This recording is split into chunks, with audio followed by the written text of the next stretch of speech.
Պարոն վարչապետ, նախ թույլ տվեք շնորհակալություն հայտնել հնարավորության համար, իմ համար սա շատ կարևոր է, անվտանգության ոլորտի որպես ուսումնասիրող, հետազոտող շատ կարևոր է սա հանդիպումը, ինքնին նմանատիպ հանդիպումները իրենք ալգորիթմային առումով, արժեքաբանության առումով շատ կարևոր բան են նշանակում։ Ես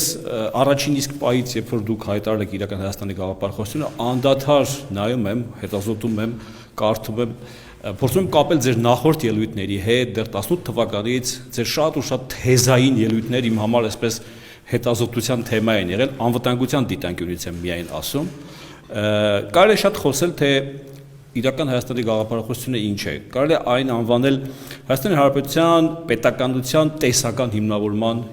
ինչ-որ փորձ, քննարկում եւ այլն։ Բայց ես այստեղ նստած մի նոր բան ընդգծեցի իմ համար, որ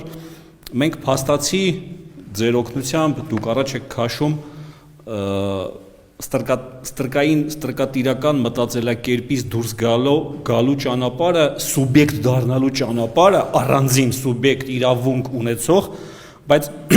անգամ դա ես այսպես կբնորոշեի։ Մենք ցավոք սրտի ձեր նշած ժամանակահատվածում այս նախորդ կարմրացած տեքստը որ նայում ենք, մենք կայսրությունների պատճառով որոշման իրավունքի հավատքն ենք կորցրել, պարոն վարչապետ։ Մենք միգուցե եւ ստացել ենք այդ որոշում կայացնելու իրավունքը, բայց հավատքը չենք ստացել։ Ոչ մեկի համար գաղտնիք չի, որ նախորդ տարիներին մարդկանց նույնիսկ գնում էին ընտրությունների, ասում էին մեկ ընտրենք, չընտրենք, մեզից կախված չի ոչ մի բան։ Ընտրենք, չընտրենք, բան չի կախված։ Դուք հիմա սրանով փորձում եք մեր այդ հավատքը տալ, այդ իրավունքի հավատքը, որ մենք իրավունքը ունենք, բայց հավատքը չունենք։ Ես իհարկե այս ամբողջ այս թեզի վերաբերյալ, ձեր ելույթների վերաբերյալ ունեմ մի քանի հետաքրքիր առաջարկ, որոնք հիմա չեմ ասի, հուսով եմ այս քննարկումները կշարունակվեն, մենք առիթ կունենանք դեռ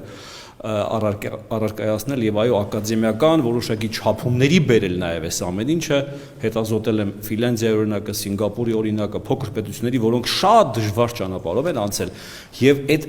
սխալվելու եւ չսխալվելու իրավունքը ձեռք բերելու ճանապարհը շատ փշոտ ճանապարհ է։ Այսքանը ես զինվորական եմ, փորձել եմ տեղավորում 3 րոպեի մեջ,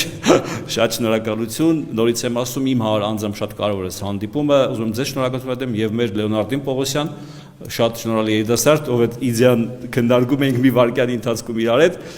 իրականում շատ լավ երիտասարդ է եւ ընդհանրապես երիտեւը շատ լավ երիտասարդներ են աճում եւ նախանձելի, պարոն վարչապետ։ Շնորհակալ եմ այս ավերի համար, հուսով եմ սա շարունակական կլինի, կան որոշակի առաջարկներ ակադեմիական դաշտ բերելու այս ամեն ինչը։ Շնորհակալ եմ։